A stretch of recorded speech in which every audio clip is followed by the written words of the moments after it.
On this episode of America's Forests, I'm back in the saddle for part 2 of my Wisconsin woods adventure. First up, the urban wood movement that turns city trees into beautiful heirloom furniture. Then, kaboom! As I go behind the scenes of the Forest Products Lab, the nation's premier site for wood research. The tension is building. I spend a beautiful day on the water, remembering the legacy of forester and conservation hero Aldo Leopold. You can do it. And I go back to school to meet the next generation of forest fans at Log a Load for Kids. Hi, I'm Chuck Lavelle. You know, in addition to my beautiful family, there's 2 things in my life that I have a special interest in and love for: music and trees. My wife, Rose Lane, and I own and manage our own forest land right here in Georgia, Shoreline Plantation. We grow southern yellow pine as well as other species here. And you know, as I get to travel the world with the Rolling Stones or some of the other artists that I'm so privileged to work with, I get to meet all kind of folks that also have a passion and love for trees, forests, and the outdoors. And now I get to share their stories with you. So join me as we journey through America's forests.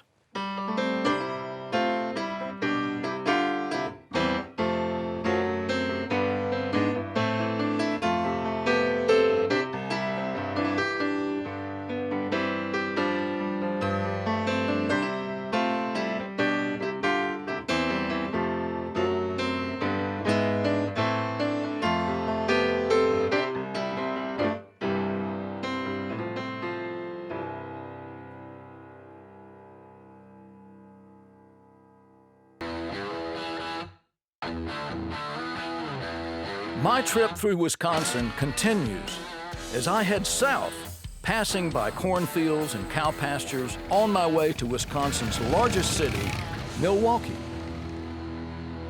Milwaukee may be famous for beer, but it also has a national reputation in the world of urban forestry.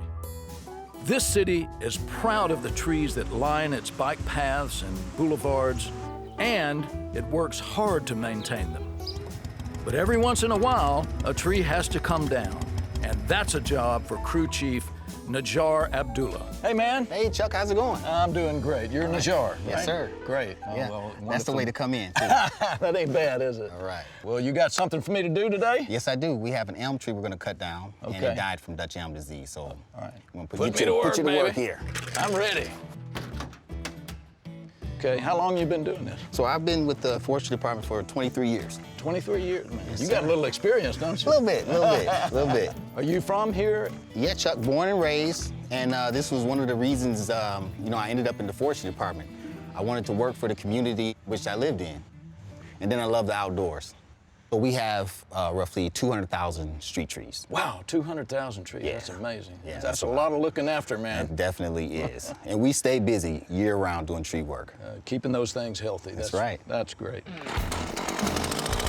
You have to be super careful taking down a massive tree in the middle of a residential neighborhood. Najjar begins by cutting a notch in the direction of where he wants the tree to fall. As an extra precaution, he gets help from another crew member.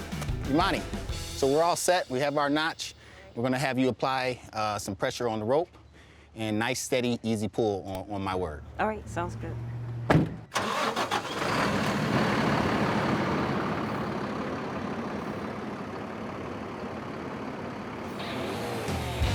The back cut is where I come in. I go around the opposite side of the tree, being very careful to leave a hinge so the tree falls towards the notch. Najjar will finish it off.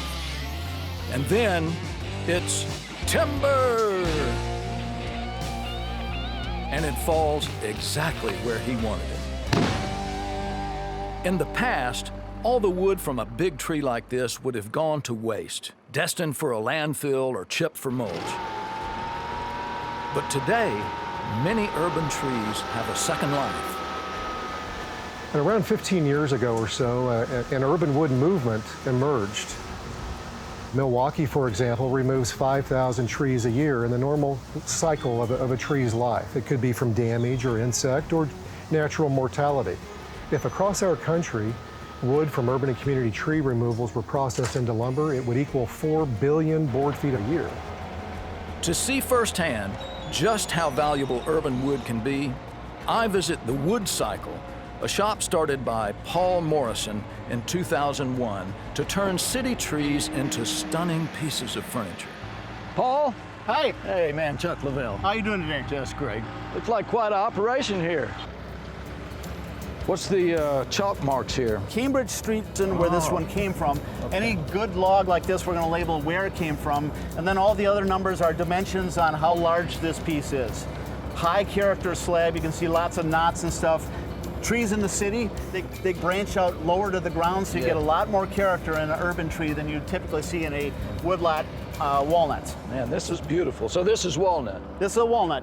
We don't know yet what this one's going to be, but it could be a variety of different things. A bar top, a tabletop. That is just some gorgeous wood. Look at the grain in that and the different coloration that you get, a little light and dark, and it's absolutely beautiful. All right, man. Is this the woodworking shop? Look at this. This is absolutely incredible, man. Tell me what it is. So it's a walnut again. We just saw walnuts before that was being cut. Yeah. This is about 2 years later in the process. It's been air dried for about 1.5 years, kiln dried. Now it's actually being worked into a tabletop for a client of ours. So we've got an area here that hasn't been planed yet. Uh-oh, you gonna put me to work, man? This isn't an easy day. Okay. So I'll show you the job. All right. If you're up to it. You show me. Okay, so we're just going to be planing. Okay. So anywhere you see it's a little duller here, Yeah. that's where we haven't hit yet. All right. So literally, just shaving it out, trying to hit all those spots just a little bit. All right, well, look here. I better roll my sleeves up for this. Time to go to work? Go to work. Whoa. Oh yeah, a little bit of effort into it. You got to kind of keep it going, don't you? Yep, Am I doing okay? you're getting it. That's a sharp knife, isn't it? Oh yeah, and it's feeling good over there. But I just have to say, how great is it that this beautiful thing is not going to waste, Right. that it's not going to just rot somewhere or get burned up or go to a landfill. You know, it's going to go to somebody's home and be a treasured piece of furniture from now on. And that's the case with so many of these urban trees. You don't want to lose the memories that are associated with them. And to be able to preserve those is a big part of urban woodworking. Across the United States, dozens of other shops like the Wood Cycle are cropping up as artisans discover how magical it is to work with urban wood. And we are becoming the model that's spreading across the country.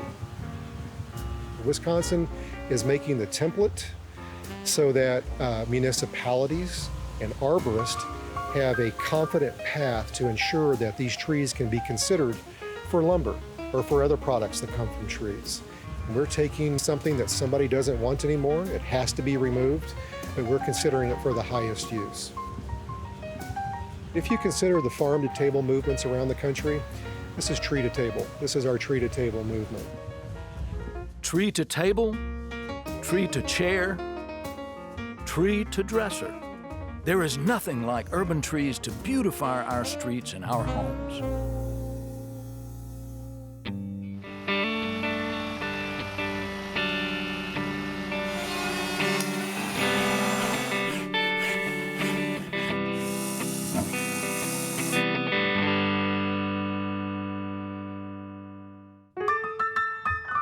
Next up, Madison, where I get to go behind the scenes at the USDA's Forest Products Laboratory, or FPL. The FPL was started back in 1910 as the premier research facility of the U.S. Forest Service. From the very beginning, they've been a hub for cutting-edge testing of all kinds of things made from wood, from railroad ties to airplane propellers. For more than 100 years, the team here has found ways to make wood products stronger, more durable, and more sustainable. It all starts with close examination of different kinds of wood. We're here at the Forest Products Laboratory's Center for Wood Anatomy Research, which is the home of the world's largest research wood collection. So in this room, we have scientifically collected wood specimens from all around the world. Alex Wiedenhoft knows a thing or two about identifying wood species. The first time I made my first slide of an unknown hardwood for wood identification was actually a specimen of elm, and I put it under the microscope, and it was so beautiful I got goosebumps. Each and every species of wood has a unique cellular structure, and it takes years of training to learn the differences. But today, the FPL is harnessing computers to do the job. In 2010, we initiated this project to develop a machine learning, computer vision-based system for wood identification that we called the Xylotron. Xylotron? Sounds to me like some kind of science fiction robot. And that's not too far off. So the Xylotron system consists of this imaging device through which you can capture good high-resolution images of wood and an artificial intelligence software that's loaded onto this computer. So given a piece of wood, you take this imaging device and you capture an image. And the artificial intelligence systems processes this image and identifies this piece of wood as red oak. The genesis of this project really came from going around the world and teaching human beings to identify wood to help combat illegal logging and protect endangered species, so that at the point of export, or at the point of it leaving the forest, or prior to it coming into another country, an inspector or a law enforcement person can say, wait a second, there's a problem here, and they can seize the shipment or take appropriate legal action. One of the surprising things that we've learned doing this project is just the global reach of illegal logging. About 80% of it worldwide is actually controlled by international organized crime. The global economic impact of illegal logging is estimated at about $130 billion a year in terms of the actual financial costs of lost revenue, lost taxes. But that doesn't really speak to the underlying environmental damage that totally uncontrolled deforestation can have on a forest, on an ecosystem, or on the world. While as scientists, we are intrigued by these cellular patterns and we use them to make a scientific identification, you just cannot help yourself from admiring nature's art right here. It's just plain beautiful. That's it. Another long line of research at FPL looks at wood as fiber, starting with pulp, and now at what's called nanocellulose. Nanocellulose is wood that's been broken down into microscopic fiber so that it can be used in making new materials, like packaging that replaces plastic or a concrete that is stronger and greener. But the FPL also works on a much larger scale. You might even say explosive. For decades, the FPL has conducted rigorous testing of the wood that goes into making our homes and offices, making sure they're safe to use. Dwight McDonald shows me how it's done. So Dwight, this is where you guys break stuff, is that right? Yes. This is actually what we call where the rubber meets the road. Yes. So what we're going to do, I think you're going to lower this piece down and, Yes. and put this vise and then together. we'll move this head forward so Right. that both grips are full of material, and then we'll actually do our best to pull it apart. We're going to blow this baby up. Blow this baby up. Let's do it. Yes, sir. Does that look about right? Yep, that's just about right. He's going to move the head forward. And just work back and lock these in place. Does that look good? That looks good. Okay, We'll put a preload on and hit go. let's do it. All right. How much pressure do you put on this thing? It varies, but right now it's got about 800 and 900 pounds of force on it right now. Okay, all right. And you break all kinds of different boards and woods Yes. and beams and everything. Exactly. And what we do here is we actually get down to the actual engineering properties of the material. Yeah, All right, I'm hearing a little cracking about there. 19,000 pounds. 19,000, we're Yeah, at 19,000. yeah. The tension is building, man. Yes, 29. I'm getting nervous.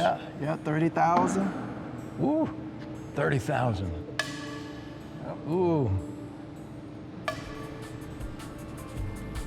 It's talking to us, isn't Yeah. it? Whoa! blows. Fantastic. That was loud. Yes. There she blows. Well, we would Okay. probably predict it right at a knot. There's a pattern of two Yeah. knots there and Yeah. stuff, and that would be the weakest section of the material. Yeah. And the pressure, I'm looking at the meter, Yeah, at least 39, maybe even 40,000. 40,000 pounds of pressure. Amazing. Well, it's great work that you're doing here, man. Appreciate Thank you. you. Yeah. Just gotta say, there's nothing like breaking boards to make my day.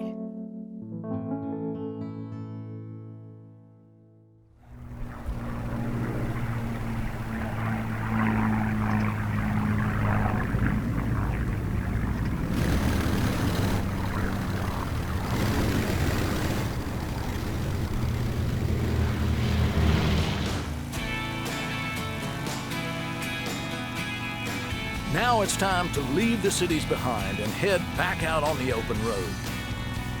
Just call me Easy Rider.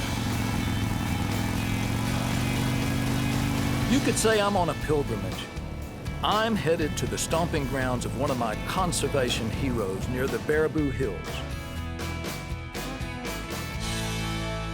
These woods belonged to Aldo Leopold, a pioneer in forest ecology. In 1935, when Leopold bought this land, it was an abandoned farm with a rundown chicken coop. The first thing he did was plant trees, thousands of them. It was a grand experiment to restore health to an ailing piece of land. As one of the founders of the science of wildlife management, Leopold wrote passionately about deepening the connection between people and nature. In his words, conservation is a state of harmony between men and land. By land is meant all the things on, over, or in the earth. Leopold's land backs up to the Wisconsin River. And on a beautiful day like this, I couldn't resist going out for a paddle. I'm joined by Buddy Huffaker, the executive director of the Aldo Leopold Foundation. Wow, what a gorgeous day. What a gorgeous river. We're on the Wisconsin River. Tell me about the Wisconsin. Wisconsin River used to be called the hardest working river in America because it was the river that was used to float the north woods of the upper Midwest down to the Mississippi River and eventually New Orleans. So it has a strong connection to our forestry heritage. Let's talk about Aldo, one of the greatest conservationists ever and such an iconic figure. Give me a little history on Aldo. Well, most people would know Aldo Leopold because he is the author of a Sand County Almanac. Of course. It's really one of the cornerstone pieces of literature for the environmental conservation field. It's been translated into 14 different languages. Amazing. In it, he puts forward this idea of a land ethic, really challenging us to recognize that we are a part of the biological community. Right. And as such, we need to give the plants, the animals, the same kind of considerations we do our friends and family, that effectively our health comes from the natural world. And that book has led a lot of people to care about the natural world and figure out how they can make a difference in taking care of it. Aldo Leopold's mission to restore Wisconsin woods continues to inspire. Right up the road from Leopold's shack is 10,000 acres of a preserve owned by the Nature Conservancy. I join Ann Calhoun and Mike Mossman to see their restoration work firsthand. So the Nature Conservancy started working here in the Baraboo Hills about 50 years ago, and our goal here is really to think about protecting a large block of forest for the wide diversity of plants and animals that live here. A big part of that goal is to increase the number of oaks. Oaks used to dominate this part of Wisconsin before people cut them down for farms and homes. So Chuck, the Conservancy has really been focusing our restoration work here on thinning the forest. We've focused on getting a lot more light to the understory, and that really benefits oak and a lot of other plant species. Opens up the forest, gets a lot more light to the ground for the acorns and for oaks to naturally regenerate. Oaks are a keystone species at the heart of a food web. Acorns provide food for wildlife, the leaves feed millions of insects, and the insects are a food source for thousands of migratory birds. It's almost like a feeding frenzy when you think about birds moving through and stopping over on their long journeys to really pack on some calories and be able to fuel their journey northward. Every spring, more than 200 different species make a pit stop in the Baraboo Hills. Mike, an ornithologist, knows and loves them all. But he does have a special affection for one bird. There's one that's sort of a target species called the cerulean warbler, which is in deep trouble throughout its range in eastern North America, that needs large trees and it needs large tracts of forest, which we have here in the Baraboo Hills. And it also likes white oaks, and it likes kind of the structure that oaks provide for them to feed in and nest on. Yeah. And so this is one of the few remaining places for cerulean warblers in the state. I can just imagine what these woods will sound like come springtime, immersed in a symphony of songbirds. And I can't help but think that Aldo Leopold would be moved to know that the ethic that he put forward nearly 100 years ago is thriving in Wisconsin.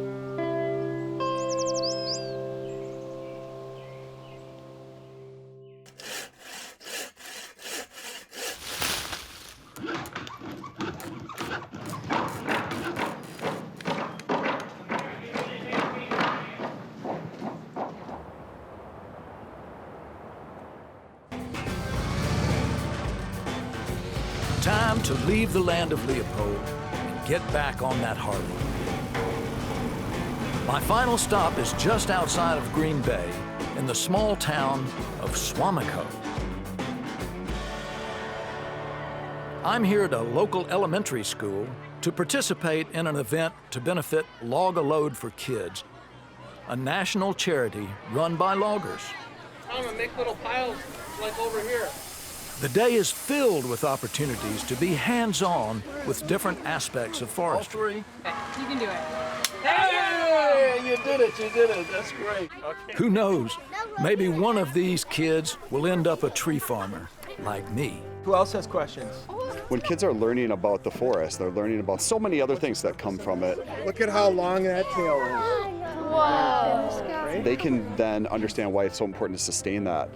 For me, it's passing on to that next generation so they can pass on to the next generation and so on.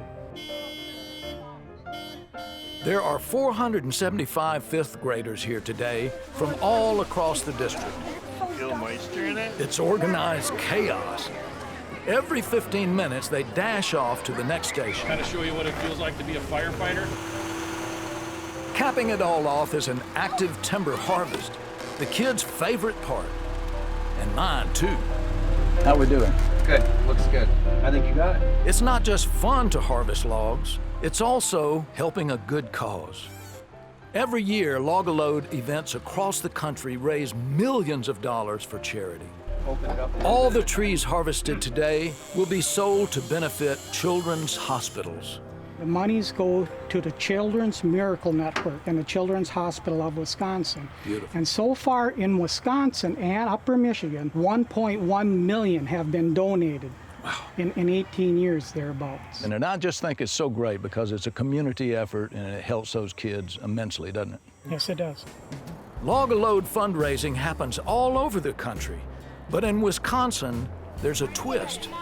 This state has a tradition of what are known as school forests.